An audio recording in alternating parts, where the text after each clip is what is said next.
In 2016, California wife and mother Sherry Papini disappeared for 22 days. When she was found, she told authorities a detailed account of being kidnapped and tortured. Years later, in a stunning twist, Papini pled guilty to making false statements about what happened to her, setting off a media firestorm. Now, for the first time, Sherry Papini is telling her side of the story and revealing shocking new information. Sherry Papini, Caught in a Lie, an ID documentary event, Monday, May 26th at 9 on ID. Set your DVR.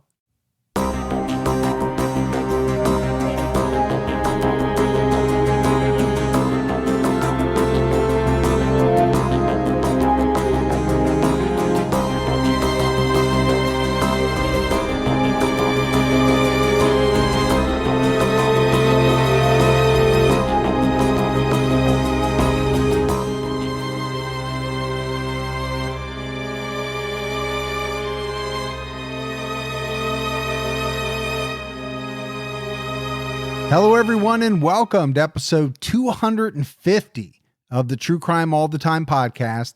I'm Mike Ferguson, and with me, as always, is my partner in true crime, Mike Gibson. Gibby, how are you? I'm doing good, man. How about you? I'm doing great. I just can't get over 250. Well, I have no problem getting over 250 if I eat more food.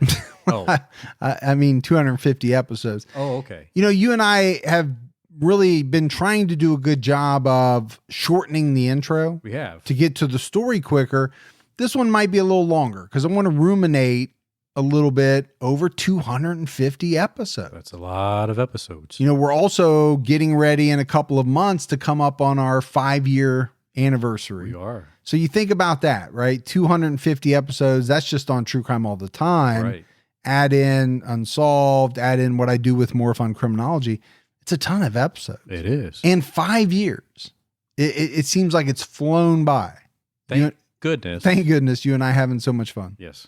I think it's a big accomplishment. I'm not trying to pat ourselves on the back, but I'll pat you on the back because you're a part of it. And I'm proud of what we've done. I'll pat you on your back too. No, don't touch me. Oh, you still have that? I have that phobia of people touching me. That restraining order. Yeah, and a restraining order on you, which you're violating every time we record. Exactly. But, you know, we're proud of it. We hope other people like it. And I think we've been blessed to have been, over the years, able to amass the listenership. And you and I are very grateful. We are. We get the best listeners ever. Yes. And so we want to pat everyone on the back for that as well.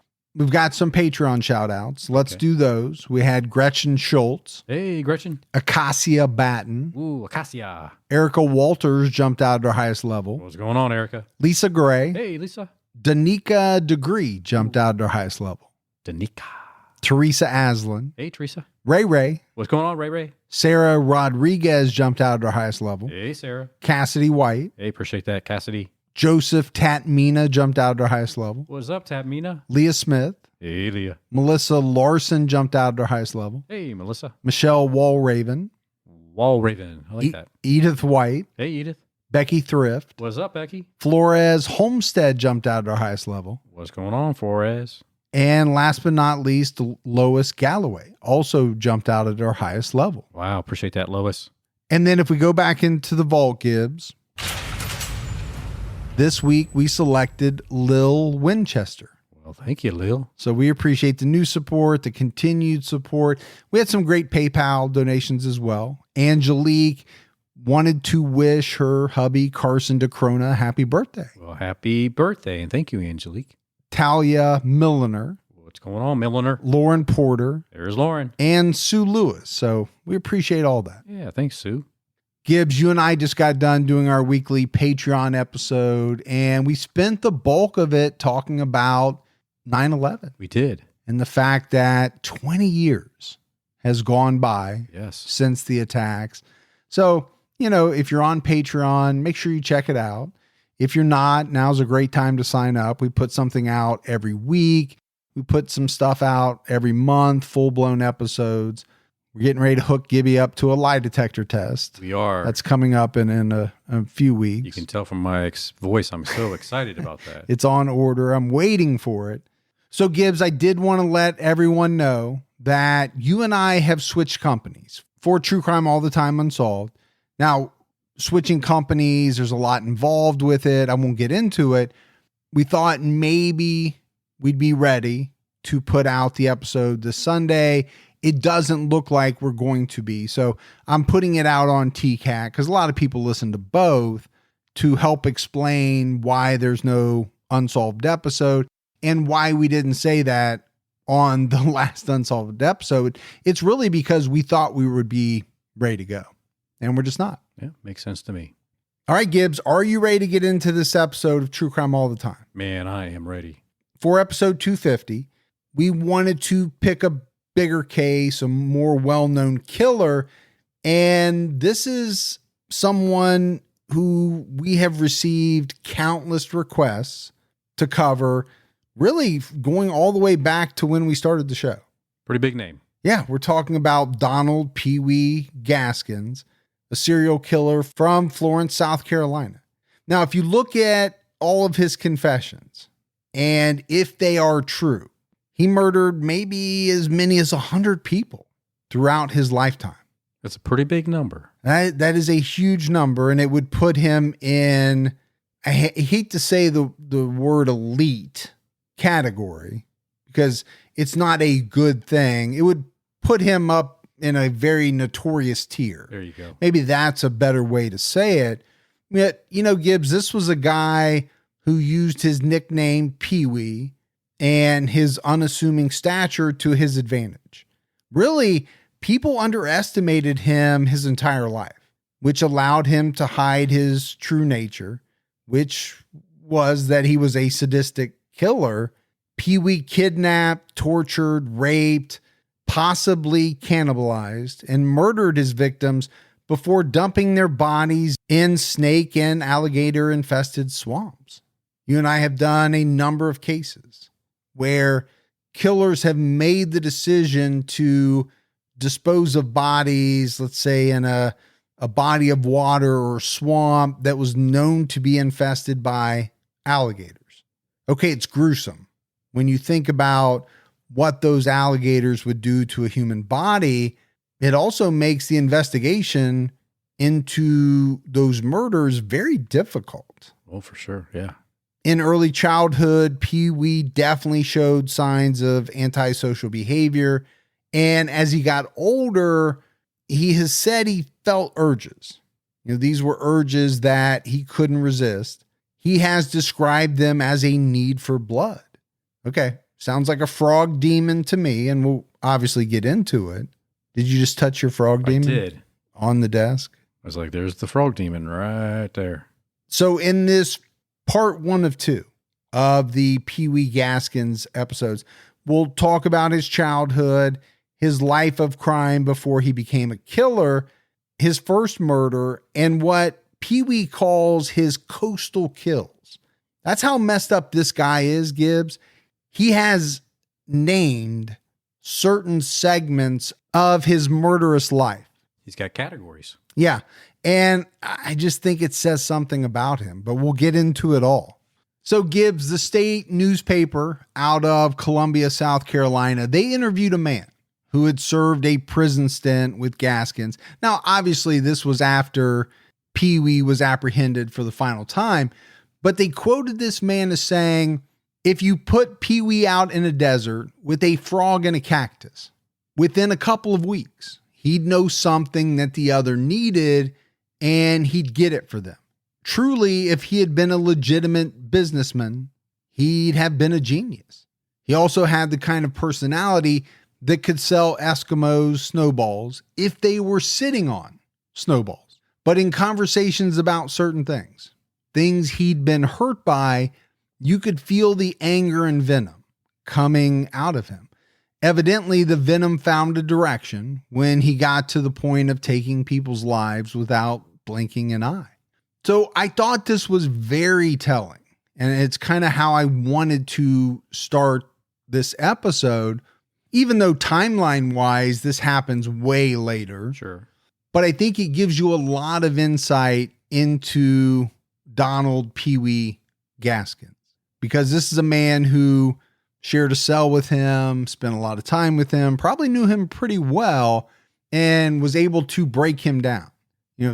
I'm getting the used car salesman vibe, the very manipulative type of person vibe. Conniving.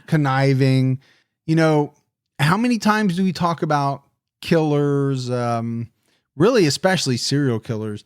A lot of them are not what you would consider to be book smart. Right. There's exceptions, Bundy, obviously, and different people. But I think by and large, these are not people who were going to be adjunct professors at Harvard at any point in their lives. But the things that they did and what they learned that aided them in doing these really bad things that they did, it made them seem as though they were smart. They were crafty. They were very clever Yes. in arenas that most people don't realize. Yeah, right. I mean, we've all known somebody who was extremely manipulative. Yes. Sometimes little kids pit one parent against the other. But it sounds like from what this guy said about Pee Wee, he was able to break people down, figure out either what their weakness was or what they really wanted and play off of that, and then provide something to them that kind of then made them either let their guard down or feel obligated to him. That's a very valuable tool to have. It is. You're absolutely right. And then you have to make the decision. Am I using this tool for good or am I using it for evil?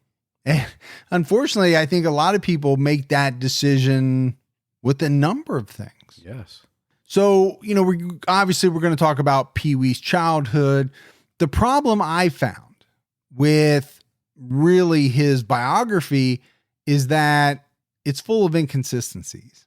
No doubt there's a stark difference between what he claims happened to him and what some researchers, family members, and other witnesses have said over the years.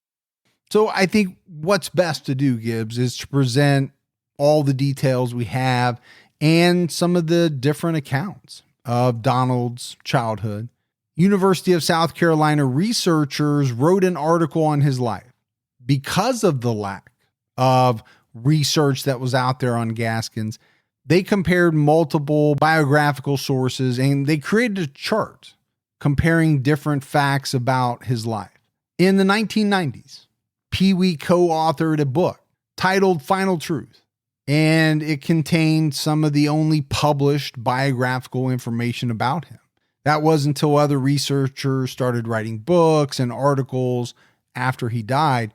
Wilton Earl, co-author of Final Truth, posed the biography as the full truth. But here's the problem. Pee Wee Gaskins was a notorious liar. As many serial killers are. Yeah, there's no doubt. Right? When you're a master manipulator, well, what's a big component of that? Lying. Sure. In many cases. And they're so good at it because they believe their own lie. At a certain point, I think they do grow. Yeah. To believe that what they're telling is the truth, or maybe they know it's not the truth, but they're so sincere because they've done it time and time again, and they just know how to pull that off. Carolina Stories reported that Donald was also allegedly paid for this book, and at one point told his family, hey, they wanted a juicy book, so I'm going to give them a juicy book. Well, there you go. If that's true, then at that point, he probably told some stories. Or at least embellished quite a bit. I think the point is that it's hard to know, as it is in many cases, when really the majority of what you have comes from the serial killer himself or herself. How much of it is true? How much of it is designed to get some sympathy? Sometimes you just don't know. Right. I can tell you what I do know. Pee Wee Gaskins was a rapist, possibly a cannibal. He was definitely a serial killer who murdered at least 8 people. Those are confirmed. But like I said, he confessed to as many as 100 murders. So where's that number really sit? Probably higher than 8. Somewhere, my guess would be somewhere between 8 and 100. Yeah. Now, That's a pretty big chasm. Sure. So either way, he's a notorious killer. Yes. Even at 8. But let's say it was closer to 100. Again, that is putting him in a category where very few serial killers have ever been. His murders involved extreme violence and sexual sadism. Gibbs, he killed multiple children and even a baby. I think with a lot of serial killer cases, people have asked a number of questions, right? Who was Donald Gaskins? How did he grow up? And what life choices led him to become a serial killer? It's often what we're trying to figure out. And I think what a lot of people listening are trying to figure out as they go through these stories with us. Donald Gaskins was born on March 31st, 1933 in Prospect, South Carolina. His real name was actually Junior Parrott. He was born to a young unwed mother, Yulie Parrott, who was 26 years old when Donald was born. Donald was underweight and underdeveloped from birth, which earned him the nickname Pee Wee. And really, probably Gibbs, I'll be calling him that more than I will Donald. He was raised by his mother and his grandparents, Lewis and Fanny Parrott. They were farmers who grew up in Prospect. Donald had 5 siblings and a pretty large extended family. Now, his siblings have tried pretty hard to keep their names out of the media, and I don't see any reason why we would need to really name them or drag their names through the mud. I mean, I don't think you'd want your name out there anyway. No, I can't imagine what it's like for the sibling of a notorious serial killer. My guess is a lot of them maybe look at changing their names, because who wants to be associated with a person like this? Even if it's your brother, your sister, whoever it is, it's got to be really tough on the entire family once all of the nasty details come out. Exactly. Yeah. Donald later said he had no problems with the 15 members of his family. They got along well, but other people have said things that bring the truth of this statement into question. Prospect is a small coastal farming community near the larger city of Florence, South Carolina. Donald's family owned their own plot of land, but they also worked on a bigger farm to make more money. And I think that was pretty common. You know, I think that happened, Gibbs, with some of my family in Kentucky, maybe some of your family as well. I don't know. Oh, for sure. No doubt his family was poor, and his mother did occasionally turn to sex work as a way to make money. So I think right here is where accounts of Donald's childhood start to differ. He has claimed that his mother beat him and sexually humiliated him throughout his childhood. He's gone as far, Gibbs, as to say that his mother sold him to some of her boyfriends, some of her clients for sexual abuse purposes. He was sexually abused by these men. Right. Now, he's also said that from his perspective as a child, he didn't think he was being abused, but did acknowledge that his stepfathers neglected and beat him. If this is true, this is very disturbing and brutal. It is. Is it going to make what he later does okay? No. Do you have to look at this and say, did it play a part in it? Yeah, I think you have to look at all the aspects of his childhood. Again, we're not going to know which ones are true or to what extent everything is true. But if you're telling me that your own mother sold you to men who sexually abused and sexually assaulted you, okay, that's rough. Yeah. No doubt about it. Certainly sets the stage for what's to come later in life.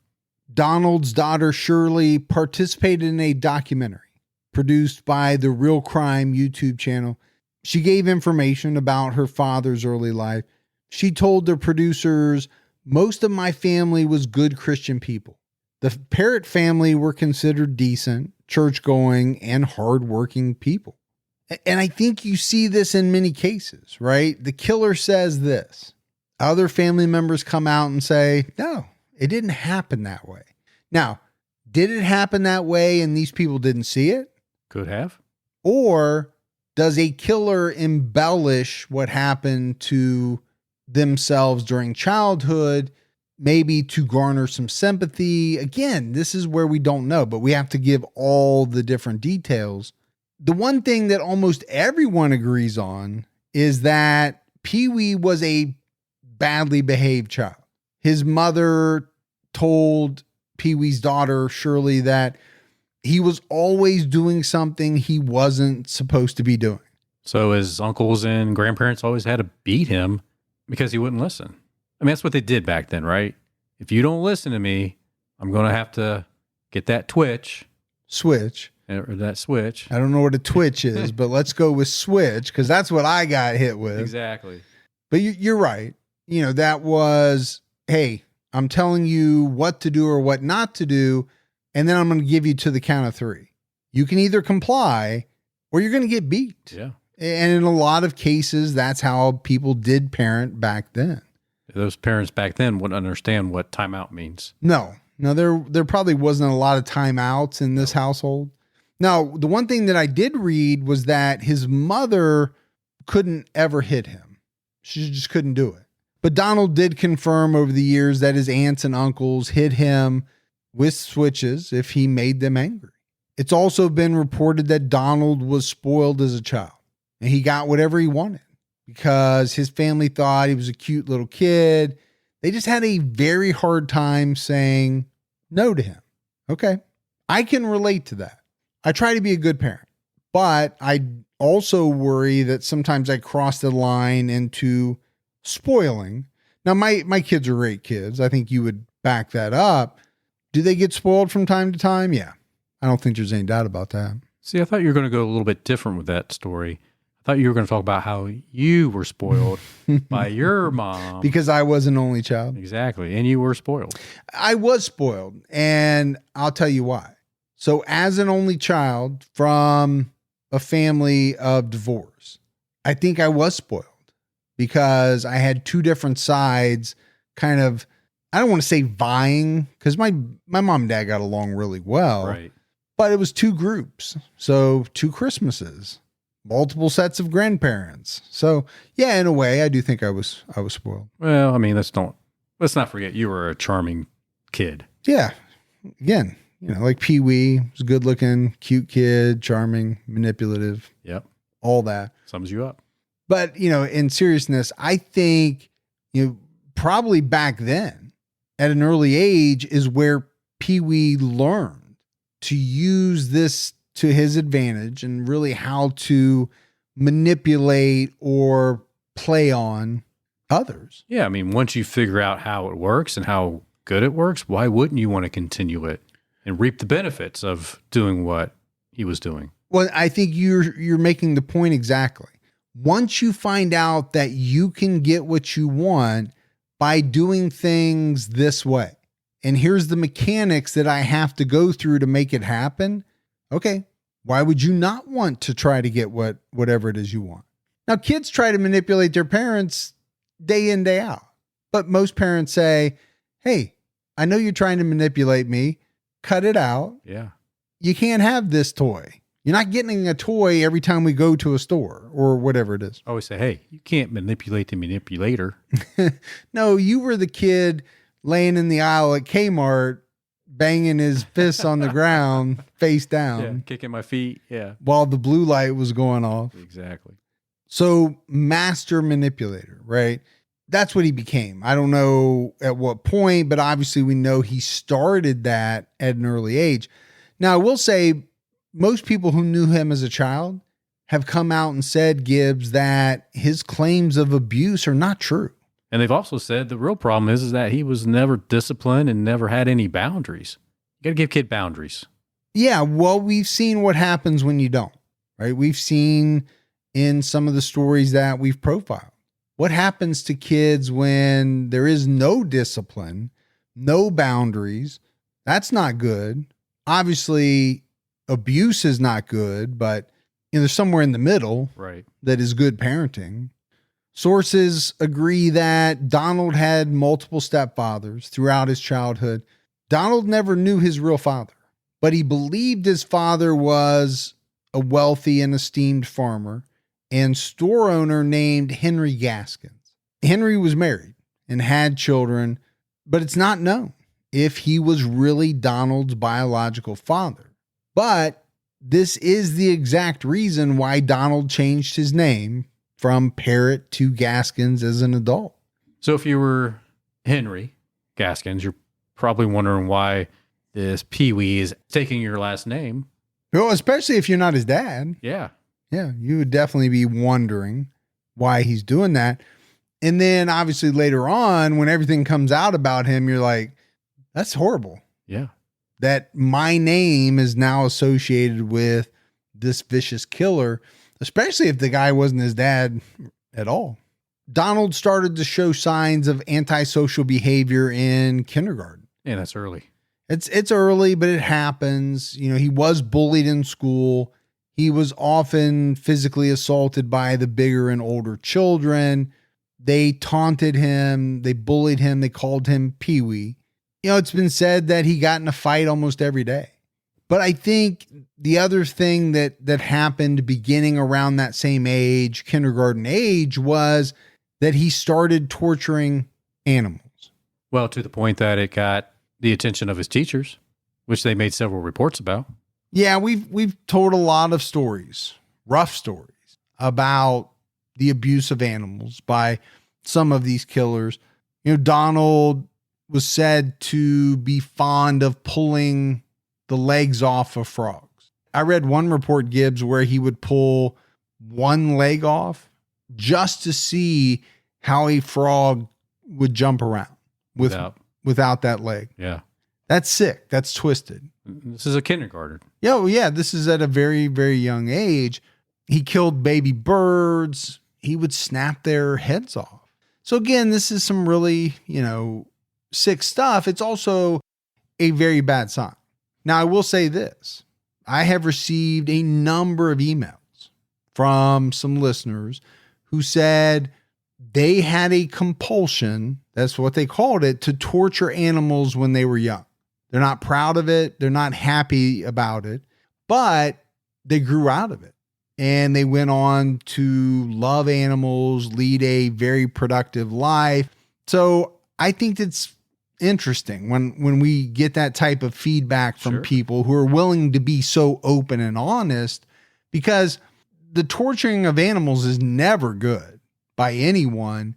Is it a sign of bad things to come? It can be. There's no doubt about it.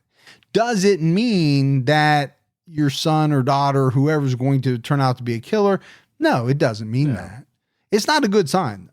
All right, Gibbs, let's take a quick break to talk about Grove. Did you know 70% of people say they want to use natural products, but only about 2% do? Why is that? Because what they sell to store is from the biggest companies, not necessarily the ones that are best for you. That's why my family has switched to using Grove. Grove is the online marketplace that delivers healthy home, beauty, and personal care products directly to you. They take the guesswork out of going green. Every product is guaranteed to be good for you, your family, your home, and the planet. Grove carries some great brands that you've heard of, like Mrs. Meyer's and Burt's Bees. But what we've been using lately are the best-selling Grove-made products. 100% recycled plastic trash bags, glass and surface cleaner that comes in concentrated little glass bottles. And we bought Grove glass bottles that we mix it up in. So much better for the environment. So join over 2 million households who choose to shop sustainably at Grove. Plus, shipping is fast and free on your first order. Choosing products that are better for you and the planet has never been easier. For a limited time, when our listeners go to grove.com/TCAT, you'll get to choose a free starter set with your first order. Go to grove.com/TCAT to get your exclusive offer. That's grove.com/TCAT. And next up is GoodRx. Hey, getting the care you need to stay healthy shouldn't be that hard, and it shouldn't be expensive.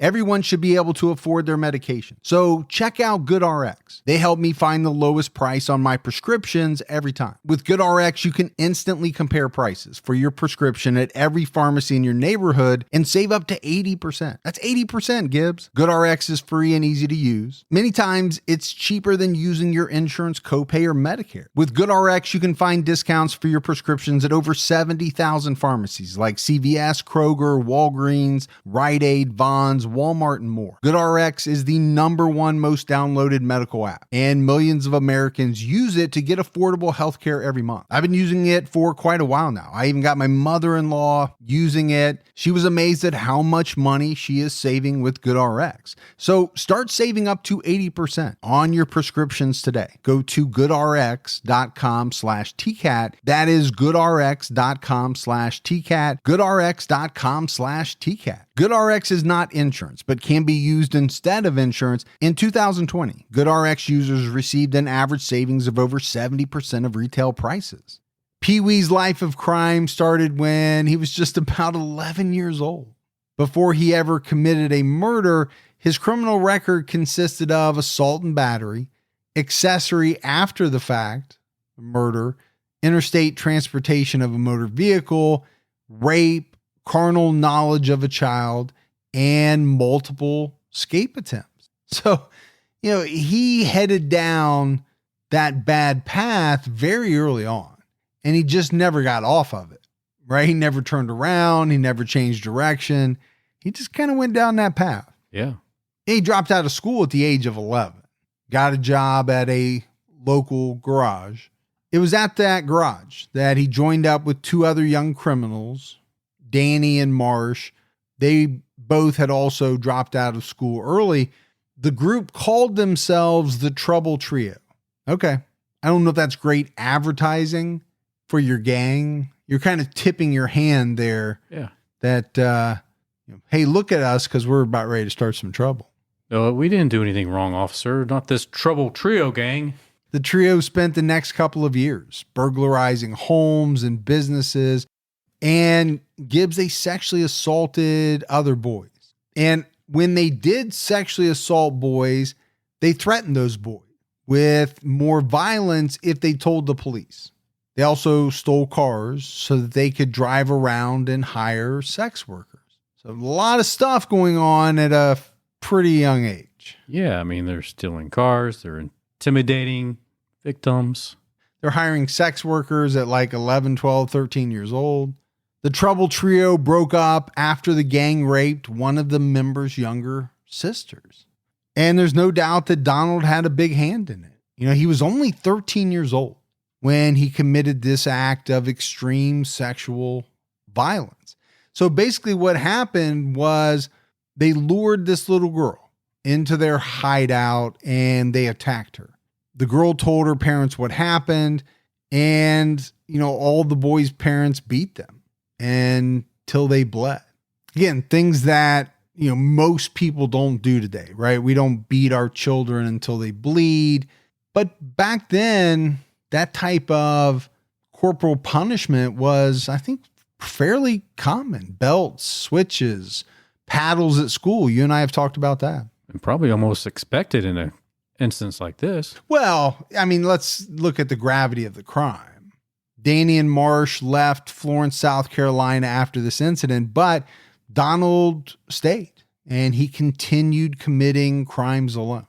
In May or June of 1946, when Pee Wee was just 13 years old, he attempted to murder a girl from school. There are differing reports here. She may have been one of his cousins, but this is unconfirmed.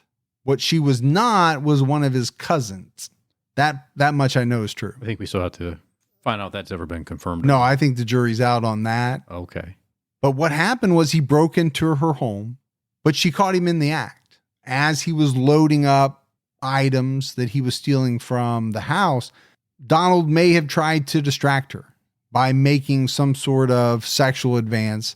Remember, he's 13 years old. Yeah. She resisted. He pushed her to the ground. When she got up, she attempted to hit him with an axe. but he was able to take it from her. And as he fled the scene, he hit her in the head and arm with the axe and then threw her into a ditch. Well, Pee Wee thought she was dead. But she wasn't. But I think it shows you how vicious this attack was, right? You're striking a little girl repeatedly with an axe. You leave her in a ditch. You think she's dead. Okay, that's a pretty brutal attack. Yeah, for anybody, let alone a 13-year-old kid. But I mentioned it. She lived. Now, I think the only reason that she survived was because when she landed in this ditch, there was a small stream of water trickling through it. She drank the water and she was able to survive until someone finally found her. I don't know how long it took. I couldn't find that information, but she was able to identify Pee Wee. After she recovered, he was arrested and convicted of assault with a deadly weapon and intent to kill. Again, 13 years old. I cannot stress that enough. One thing that really hit me kind of hard, Gibbs, was that allegedly when Pee Wee was in court, standing in front of the judge, that was the first time he ever heard his real name, Donald. I don't know if he told that story or if somebody else has. That's why I said allegedly. But apparently before this, he only knew himself as Junior or Pee Wee Parrott. Well, he's probably standing in court that day going, "Who's Donald? I thought I was up next." Yeah, I just found that very interesting. Pee Wee received the maximum sentence for his crime, and the court ordered him to live at the South Carolina Industrial School for Boys until he was 21 years old. So what he did was awful. But again, he was only 13 years old. Right. We've seen some kids that young who have killed get some really long sentences. Now, he was sent to basically a reform school for a maximum of 8 years, but this reform school was really more like a prison. Right. You know, the boys there had to do a lot of farm work, all kinds of different types of hard labor. I know in your head, you're thinking Cool Hand Luke. I know you are. I absolutely am. Now, from my understanding, the reform school and the staff there, they weren't physically abusive. What they did was they made all the boys, do this hard labor as punishment for their crimes. But that doesn't mean that there was not abuse that went on, because Pee Wee claimed that on his second night at the industrial school, he was gang raped by 20 boys. If that's true, that is so brutal. Sounds like maybe like it was an initiation. Yeah, again, you really have to look at it and wonder how much of his claims are true. We know serial killers lie. We know they brag. We know they manipulate the truth. Doesn't mean it didn't happen, though. He said that he basically had to perform sexual acts in exchange for protection from a kid who he called the boss boy.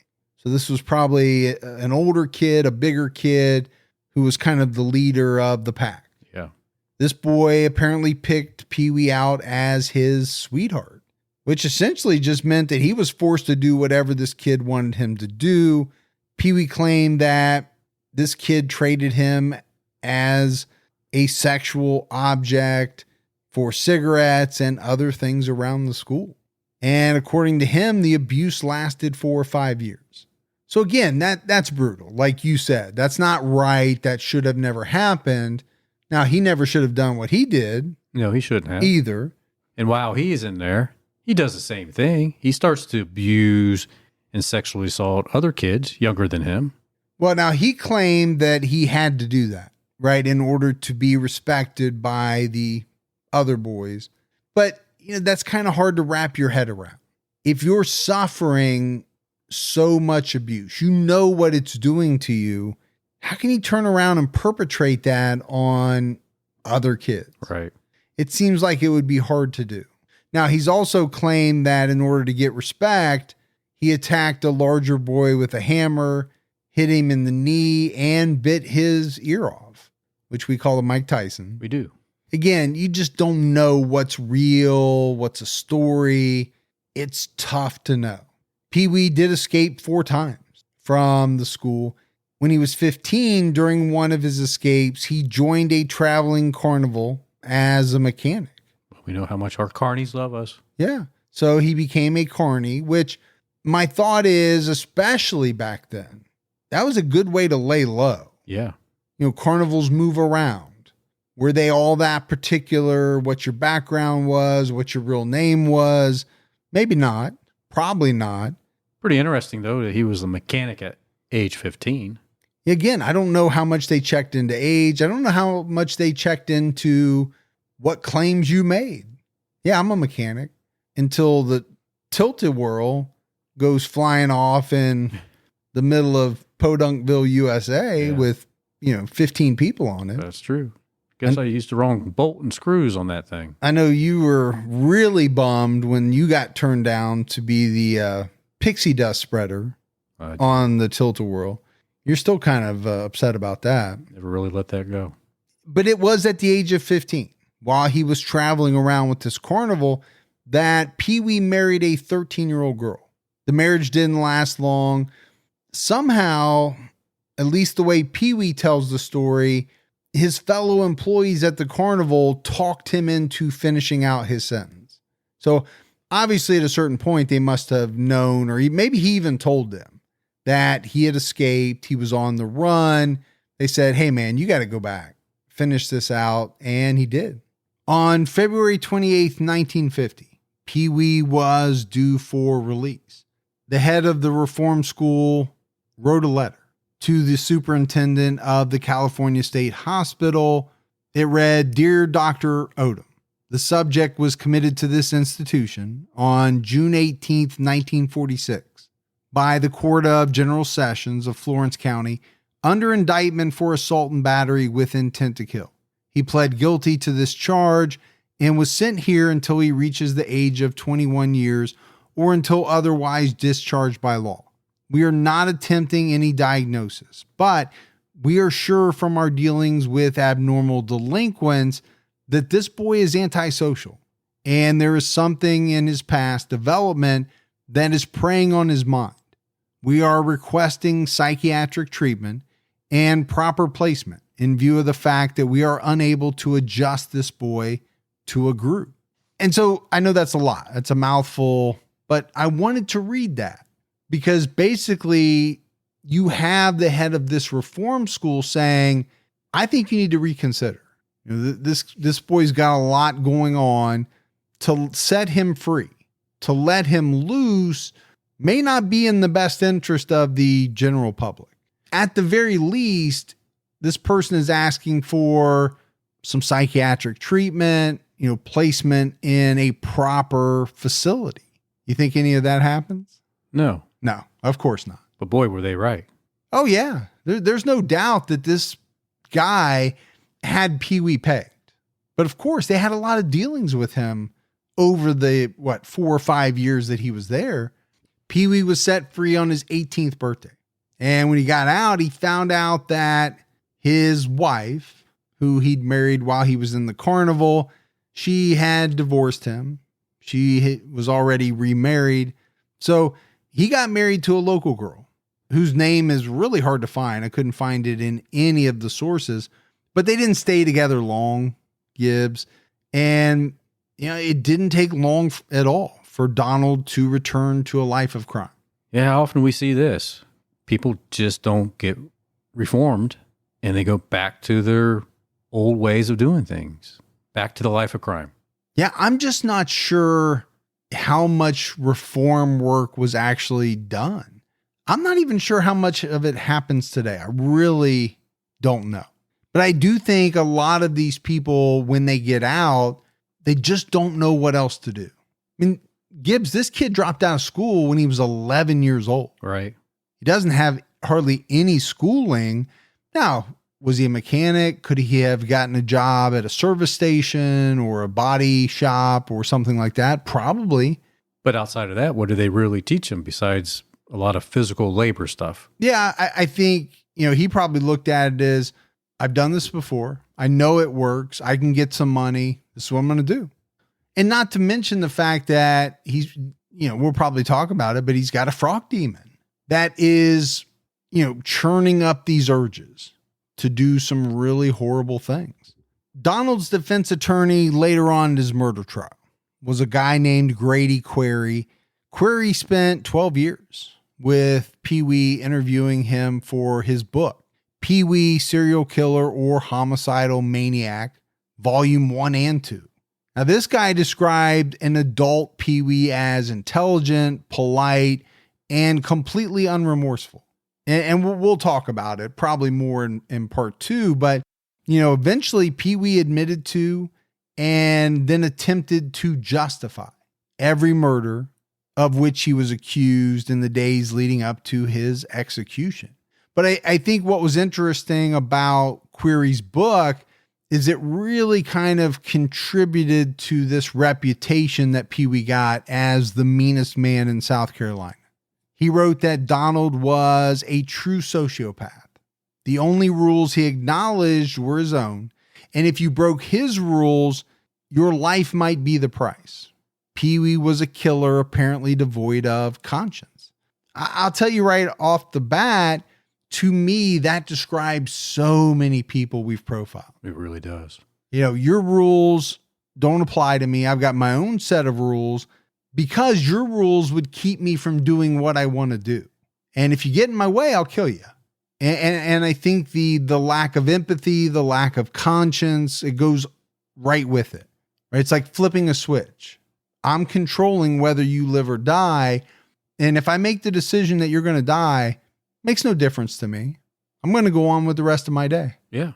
All right, but let's get back to Donald. He's out of the reform school. His first job was a worker on a tobacco farm. Now, of course, he couldn't just do that, right, Gibbs? He had to try to make a little extra money by stealing tobacco and selling it. He also started another business scheme, which was burning down farms for insurance scammers. So I'm assuming people would pay him to burn down farms so that they could collect the insurance money. And it probably didn't take long, right, for the rumors to spread about his past criminal history and for some of these farmers to reach out to him and say, hey, we know you're willing to do certain things. Will you do this? So he got himself a partner and he began collaborating with local tobacco farmers to burn down their barns for money.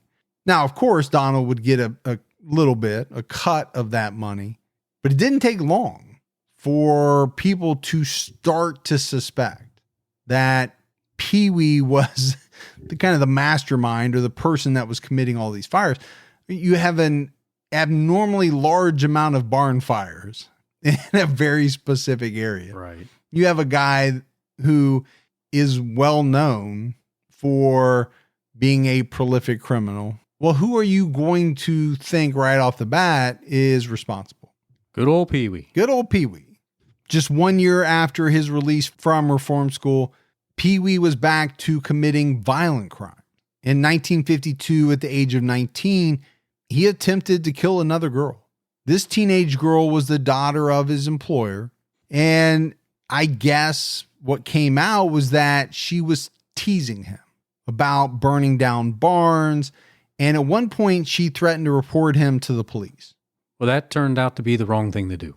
Yeah, with a guy like Pee Wee, right? Because obviously he doesn't want to get in trouble again. He doesn't want to go back to some type of facility, lose his freedom. He attacked this girl with a hammer, split her skull. Now, she survived, and Pee Wee earned himself a 6-year sentence for attempted murder. He was a very vicious guy. At this point in his life and even earlier, it seems as though he was maybe trying to kill these girls, but he didn't succeed, thankfully. But that meant what, Gibbs? They were alive. Yes. To then tell police exactly what happened, and he later ended up serving time.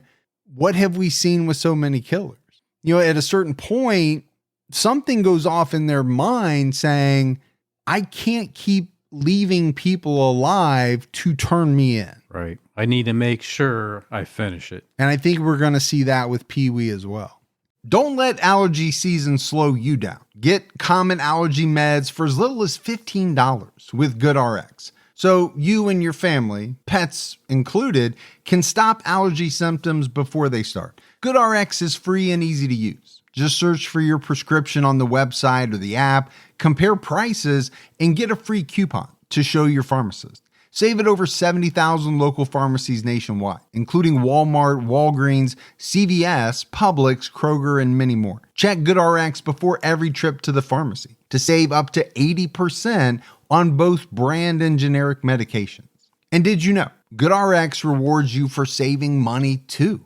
Join GoodRx Rewards today and earn points every time you use a coupon. Remember, GoodRx is not insurance, but works whether you have insurance or not. And it could be your insurance copay price. I've been using GoodRx for years, and I can't tell you how many times I have saved money even with my insurance. Stop allergies before they start and save big on allergy medications this season with GoodRx. Go to goodrx.com/TCAT. That's goodrx.com/TCATT. You know, once the temps start rising, I realized I was back in the same worn out rotation. Same tank, same shorts, same everything. So I gave my daily uniform an upgrade with Quince. Their pieces are easy, elevated, and somehow make me feel more put together without even trying. Like their 100% European linen shorts and dresses from $30. Luxe swimwear, Italian leather platform sandals, and so much more. The best part, everything with Quince is priced 50 to 80% less than what you'd find at similar brands. By working directly with top artisans and cutting out the middleman, Quince gives you luxury without the markup. And Quince only works with factories that use safe, ethical, and responsible manufacturing practices and premium fabrics and finishes. I'm getting ready to stock up on shorts for summer from Quince, and I know they're going to be amazing because everything I've ordered has been of the highest quality, and the prices are amazing. Treat your closet to a little summer glow up with Quince. Go to quince.com/TCAT for free shipping on your order and 365-day returns. That's QUINCE.com/TCATT to get free shipping and 365-day returns. Quince.com/TCAT. Now, this portion of Pee Wee's timeline is a little bit unclear in all the different sources. Really, the only references to this incident are from the Florence morning newspapers, published back in 1952. From the research Gibbs, it seems like Donald was sent to the local jail for this crime, and eventually he escaped and was out for over a week. Well, I think he was good at escaping. It sure seems like that. He had some Bundy in him, right? Bundy was really good at escaping. But during his time on the run, he committed another heinous crime. This was on September 20th, 1952, when Pee Wee raped another 13-year-old girl. He was at his uncle Weldon Parrott's home. He borrowed his uncle's truck to go to his house to get lunch. And when he left, he invited several children with him, including this 13-year-old girl. He lured her into his house and then attempted to rape her. But apparently he was surprised by his wife and fled in the truck. His uncle's truck was found abandoned at Potato Bed Ferry in Marion County. So I'm assuming Gibbs, he got married at some point again. Again, the sources on this are not great. You are talking about newspapers going back to the 1950s. Yeah, it's going to be difficult. But Donald was on the run again. Yeah, for a number of days. It was on September 26th that farmer J.C. Powell reported that his shotgun had been stolen. The police searched the surrounding woods and they found remains of a camp where they believed Pee Wee slept the night before. On the 27th, a heavily armed posse searched the woods and swamps for him, but they couldn't locate him. And the search team had to call it off when it got dark. Pee Wee was captured at the end of September, and he was convicted of arson, assault with a deadly weapon, and attempted murder. He was sentenced to 9 years at the state pen in Columbia, South Carolina. So I want to take a step back for a minute and just kind of look at his life up to this point. You know, bad childhood, if you go with some of the claims he's made. Sure. Maybe they're all true. Okay. committed crimes from a very young age, and really just never stopped. I mean, even the times he was locked up, he was committing crimes. He was sexually assaulting other young boys. Now, he claims he was being sexually assaulted himself, and maybe he was. Gets let out. What's he do? Just goes right back into it. Yeah. Gets caught, escapes. As soon as he can, he is trying to sexually assault a very young girl. So to me, the word that comes up is incorrigible. No matter what you do, you're not going to quote unquote fix this guy. No, he's always going to go back to what he knows and what he wants to do. Because I think that's important. Sure it is. You say knows, and I do understand what you're saying. I think he wants to do these things. He has a compulsion to do these things, and he just doesn't care about the consequences. I think there's a part of that. And I think you can say that same thing about many, many different killers. So when you grow up and you get accustomed going to jail, the threat of going back to jail is just not that scary to these guys. Oh, yeah. That's a great point. The deterrent is not there. Right. The way it would be with me, you, most people listening. Who in the hell wants to go to jail? Exactly. I think these guys, not that they want to go, but that their need to do whatever sick, twisted thing they want to do far outweighs the consequence of going to jail, because they've been there, done that, and they know they can do it again if they have to. Yeah. I think the problem for Pee Wee is, even though he can do the time, time for him was rough.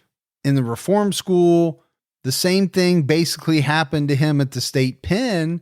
You know, you have these kind of big guys. These guys are leading groups of people, ruling the gin pop, right? Violent, feared inmates. One of these guys, again, chose Donald as his sex object. I think because he was so small, he was viewed as weak and maybe even prey. I think you could use that word by these type of guys. Well, that's only going to leave him one option. Yeah, I think at a certain point, he realized that he had to kill in order to protect himself. He didn't just want to be respected. He wanted to establish a fearsome reputation. So he approached a man named Hazel Brazel, who was one of the most powerful men in the prison, and he slit his throat while this guy was sitting on the toilet. Well, you know what? If you're going to get somebody in prison, that's the time to do it. On the can? Yep, or when they're sleeping. Well, you've heard that axiom. You've heard people say that in movies or whatever.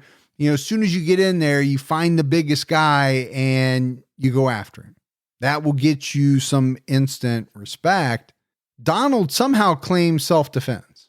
You know, I think when you jump a guy who's trying to do his business and you slit his throat, is it self-defense right in that moment? It's pretty hard to argue that. Right. Was it self-defense from something that had been happening or was about to happen? Yeah, maybe.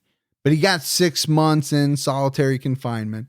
But what he did worked, because when he got out of solitary, he was considered kind of a power man in the prison, right? He took out a powerful guy. Now he's viewed as a powerful guy.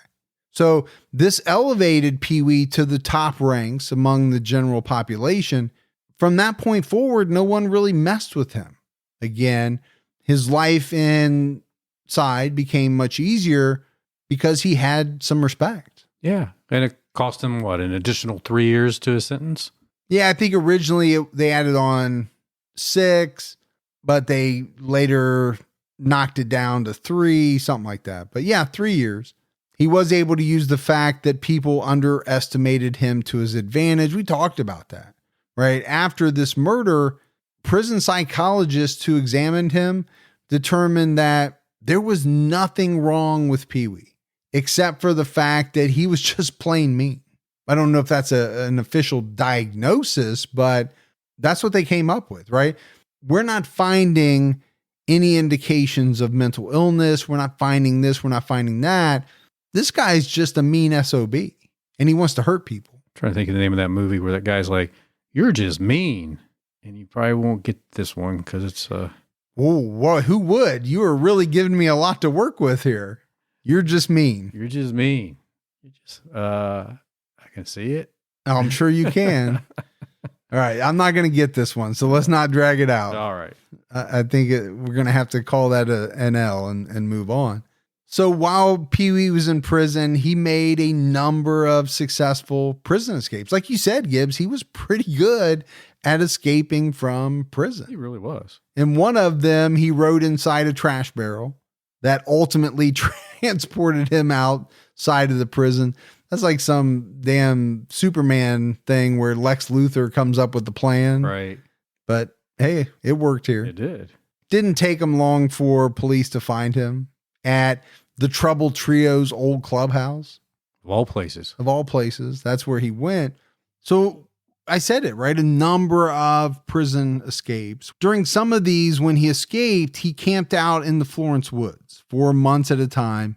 He drank boiled water from ditches. He ate rattlesnakes. If he couldn't hunt anything else, he basically was a survivalist.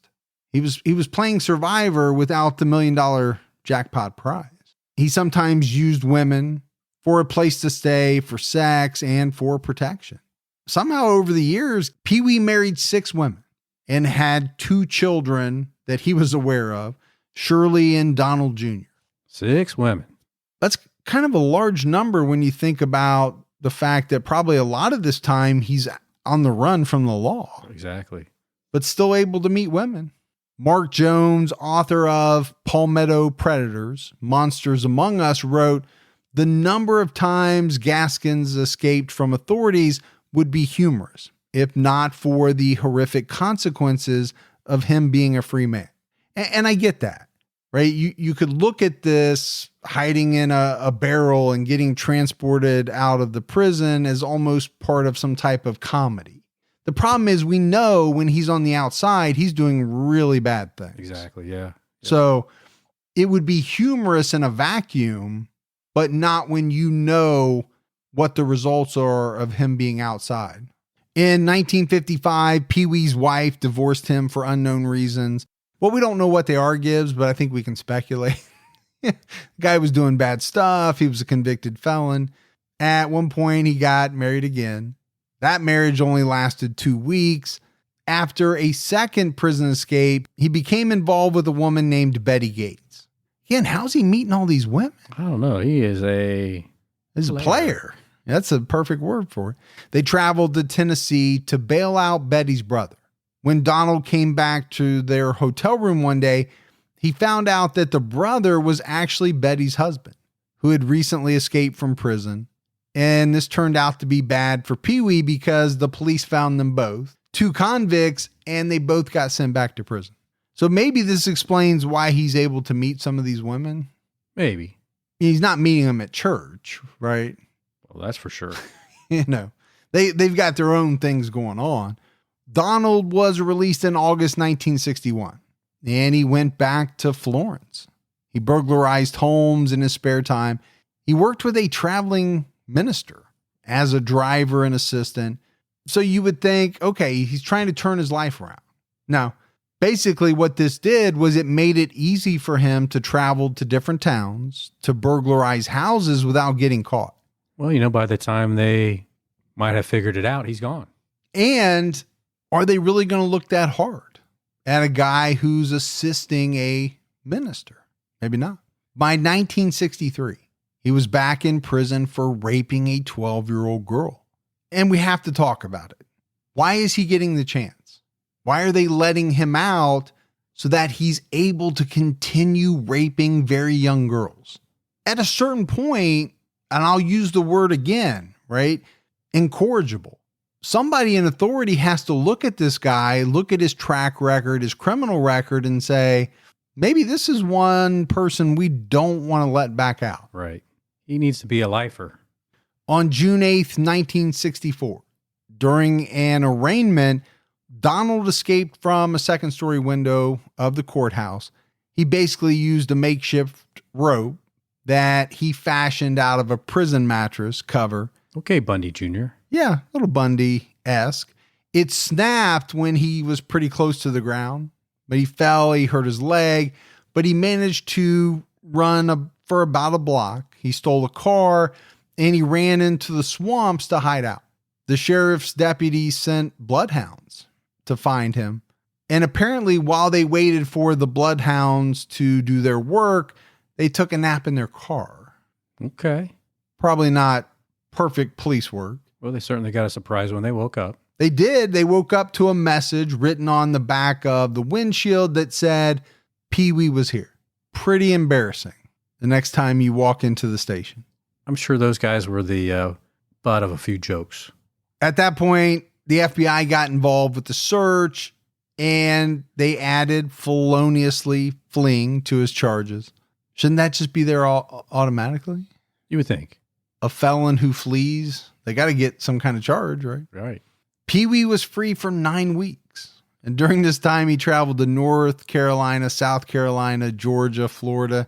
Georgia officers almost caught him, but he ran a roadblock, wrecked his car, and again escaped in a swamp. This guy was really good in swamps. He wasn't afraid of going into the swamps. No, which would not be me, because there's a few things that I am deathly afraid of. Alligators being very near the top of that list. Yeah. Alligators don't mess around. Oh, they just get down. They do. Yeah. They roll you and then they take you to the bottom. Well, not for you, is it? I've seen the movies. I don't want none of it. And you don't like those poisonous snakes either. I don't like snakes. I don't like alligators. Donald fled to Colombia, and there he started a relationship with the 17-year-old girl. This girl eventually turned him in for statutory rape. So he was recaptured on August 14th, 1964. On August the 29th, he was transferred from Florence to Colombia to serve his sentence. He had charges for rape, escape, unlawful flight to avoid prosecution, interstate transportation of a stolen vehicle, and auto theft. So his trial took place in October 1964. He was convicted, sentenced to a whopping 7 years in prison. For all that. For all of that, on top of this laundry list of criminal charges that he had racked up over the years. This is my whole point, Gibbs, from the 60s, the 70s. It was almost as if what you did before, what you had been doing since 11 years old, made no difference. And let's say 18, right? Let's say from the time he was an adult, it was like it didn't matter. We're not taking it into account. Again, the other thing I think it shows is how disgustingly little value they placed on the rape of women. That's very true. And it's sickening, right? It it's disgusting to think that time after time, he's raping sometimes very young girls, but even a 17-year-old girl. And he is getting not much more than a slap on the wrist. Well, 7 years, and he's what, paroled after 4? Yeah, he only did 4 years. And I think it was after this point that Pee Wee Gaskins made the decision that he was never going to go back to prison again. Now, a lot of times you would think, okay, great. That means you're going to turn your life around. You're just going to go the straight and narrow. Not him. He just said, I'm not going back to prison because I'm going to become a full-time serial killer. Yeah, I'm not going to leave any witnesses behind. And again, that's something we see so often, right? At a certain point, these people figure out that the only way, or maybe the best way, to keep myself out of prison is to not leave any witnesses behind. So he's out of prison, and Pee Wee posed as a roofer. He occasionally fixed up stolen cars to resell.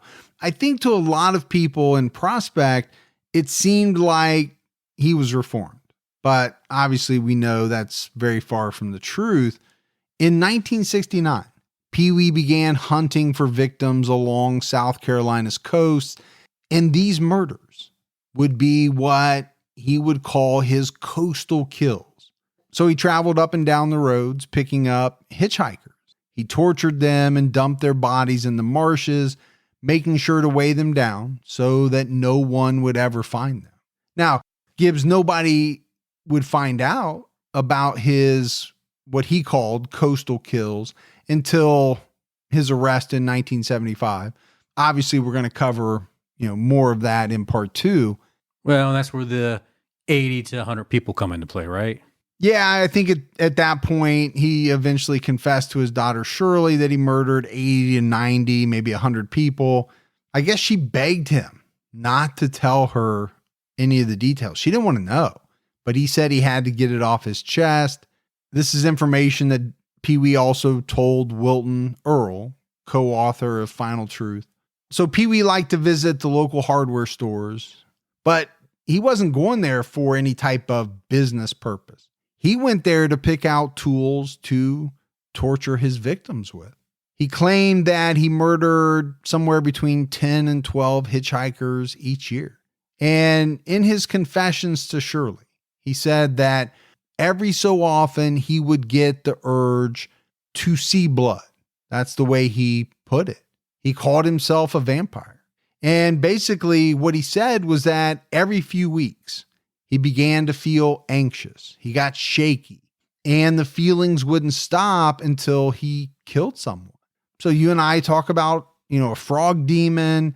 That's it, right? Getting this urge, this compulsion, whatever it is that comes over a killer that says, I have to take a life. And it's almost as if it returns them back to kind of a resting state. But until they do that, they're all over the place. We've heard it many times. So, obviously there's something to it. We don't understand it. Investigation Discovery reported that Donald himself said that the aggravated and bothersome feelings made him feel like he had to commit acts of violence. His first victim was a female hitchhiker from South Carolina. In 1969, he raped and tortured this woman until she died, then sunk her body in a swamp. He later wrote, all I could think about is how I could do anything I wanted to her. So right there, you're talking about control, power. And that's a pretty common theme among serial killers. Allegedly, Donald became angry when this woman resisted his sexual advances. He beat her until she lost consciousness, then raped and tortured her.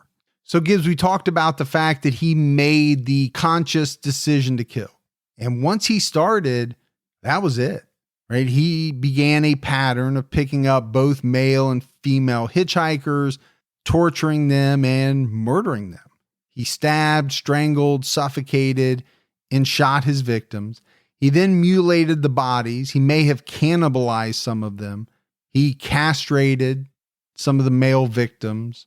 I mean, this was a bad guy before any of this ever started. This is a whole nother level. Well, now he's a monster. Yes. Right? He is a monster who is just out there killing. One of the things that is interesting to me is that he's picking both male and female victims. Sure. A lot of times we see killers have an MO where they stick to one gender. It's not always the case, but you see it a lot of times. It was almost as if he didn't care. He's just looking for someone to torture and kill. Pee Wee said this process of rape, torture, and murder was his vision into how to satisfy these feelings he had and make them go away. Urges. Yeah. Yeah. Sick urges, twisted. Over time, he said that he learned how to torture people so that he could keep them alive for several days. And for him, he probably thought this was an art. I can keep these victims alive longer to even satisfy my urges even greater. Yeah, I don't doubt it. He probably viewed this as being successful, right? I've learned, I've grown, I've gotten better at it. He occasionally made his victims watch him eat their body parts or forced them to eat their own body parts. Okay, I think I about threw up in my mouth. Well, this is some Hannibal Lecter type stuff we're talking about here. Between 1969 and 1975, the police found the remains of men and women along the highways confirming at least some of these coastal kills. There aren't many specific details about them because I think a lot of people believe Donald made up some of these really high numbers to get attention from the media.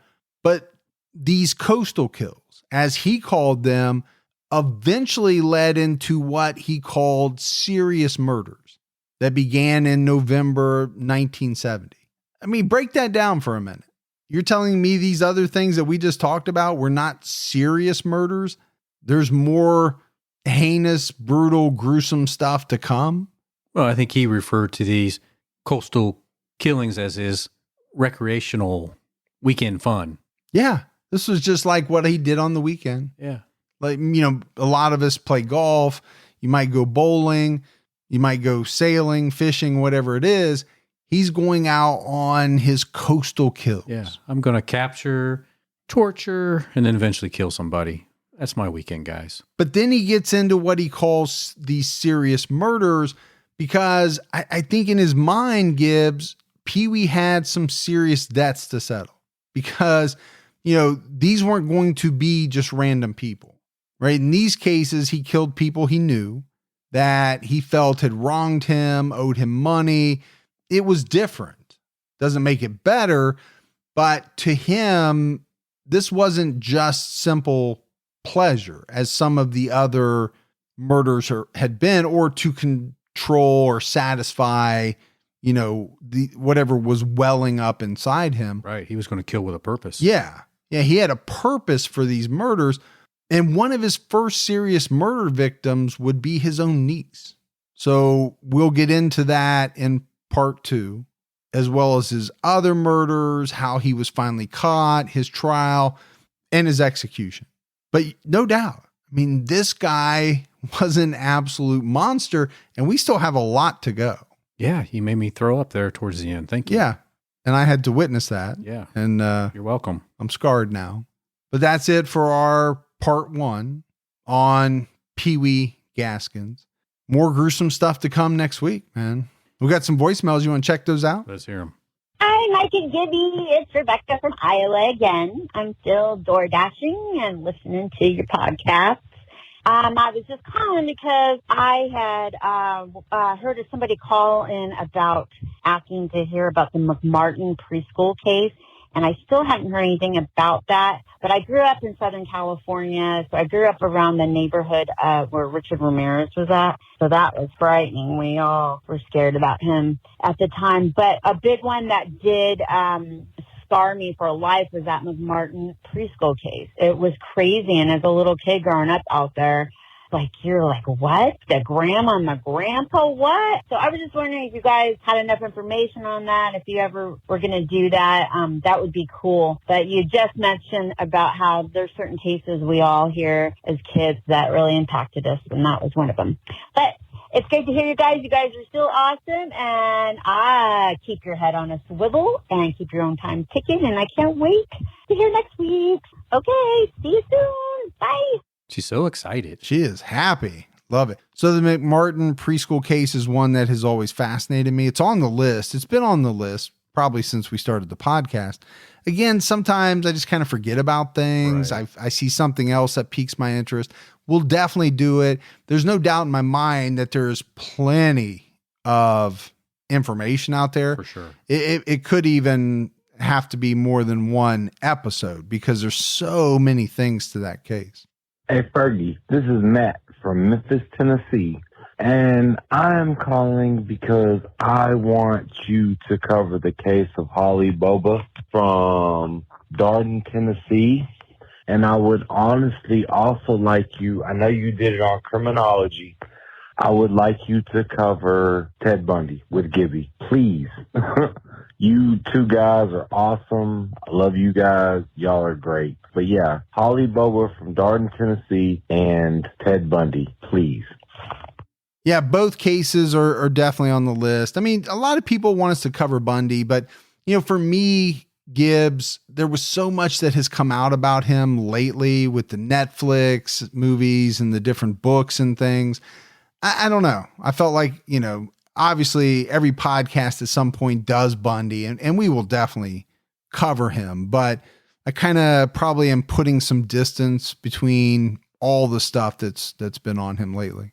Hey, Mike and Gibby. This is the first time for me leaving a voicemail. My name's Stephanie from South Carolina. Listen, you guys have an amazing podcast. I'm actually addicted. I constantly listen to while I'm at work. Shh, don't tell anybody. But I spread the word to people at work who love true crime, and now they're obsessed, and now we talk about which case is which. And sometimes when we're listening to the same one, we look at each other and we're like, oh, boy.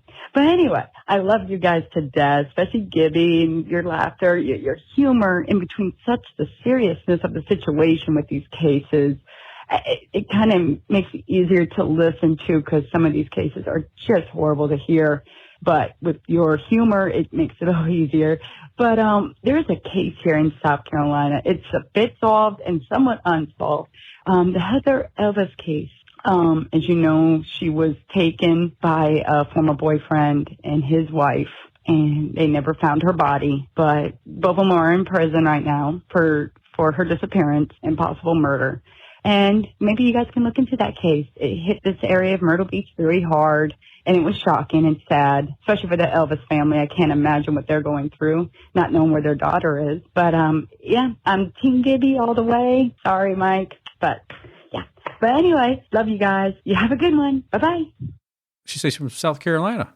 Yeah. Interesting. Yeah. Hopefully she likes this one. Yes. That we're doing right now. Definitely we'll look into that for a future episode. And I can't believe we got a Team Gibby finally. Yeah, finally, because we hardly ever have any. Exactly. Hi, Mike. Hi, Gibby. It's Edith White from Downport, Iowa again. Just wanted to call and let you know that I'm not related to William Allen Dodd, and I'm so relieved about that.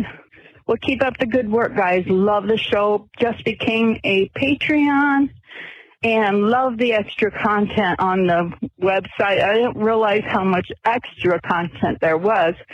So once I get done binging true crime all the time, I'm going to go to Unsolved, Criminology, and try to do the website too. I'll talk to you guys later. Keep safe and keep your own time ticking. Bye. Awesome. I know she was really worried about that. Yeah. Being connected to Dodd. So, she mentioned Patreon. We appreciate that support.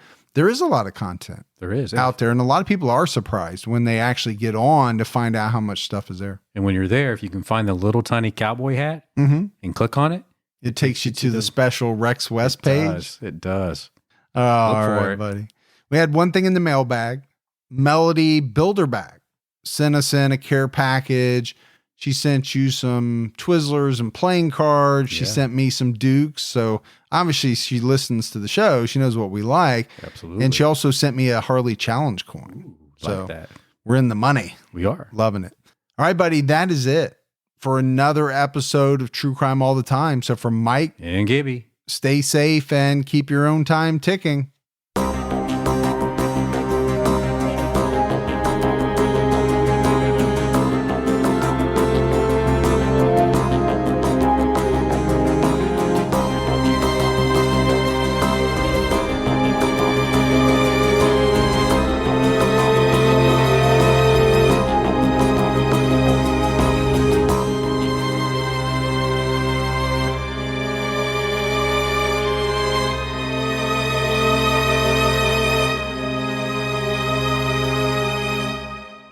Did you just belch into the microphone as the music was playing? No. Yes, you did. I just heard it. You didn't hear it? I did hear it. There's no way. I kept my mouth closed. No. See, I only have one of my ear. I guarantee it doesn't come through. My headphones on, one of my ears. I heard that. Did you really? I held it in, man. No, you did not. I was like, and I'm leaving this in. I want people to go back, rewind 15, 30 seconds, listen to that music and see if you can hear Gibby suppress a belch, but do it unsuccessfully. It's almost like the JFK video, where people back into the left. Yep. Back into the left. They will. I don't know if they'll hear it. I heard it. The music's pretty loud, so, but I wasn't listening to that. I was listening to you be Gibby. It's that pizza that you force fed me. That's true. That could be it. At the turn of the 20th century, rapid industrialization, urbanization, and political corruption were ravaging America. But soon, President Theodore Roosevelt and a diverse group of reformers known as progressives would fight back. Hi, I'm Lindsey Graham, the host of Wondery's podcast, American History Tellers. We take you to the events, times, and people that shaped America and Americans, our values, our struggles, and our dreams. In our latest series, we explore the Progressive Era, which came to be defined by Teddy Roosevelt and others who believed in a strong, active government that worked on behalf of all Americans rather than the privileged few. As the United States entered the 20th century, these progressives hoped to steer the nation in a bold new direction, to launch an era of reform to restore power to the people. Follow American History Tellers on the Wondery app or wherever you get your podcasts. Experience all episodes ad-free and be the first to binge the newest season only on Wondery Plus. Join Wondery Plus in the Wondery app, Apple Podcasts, or Spotify. Start your free trial today.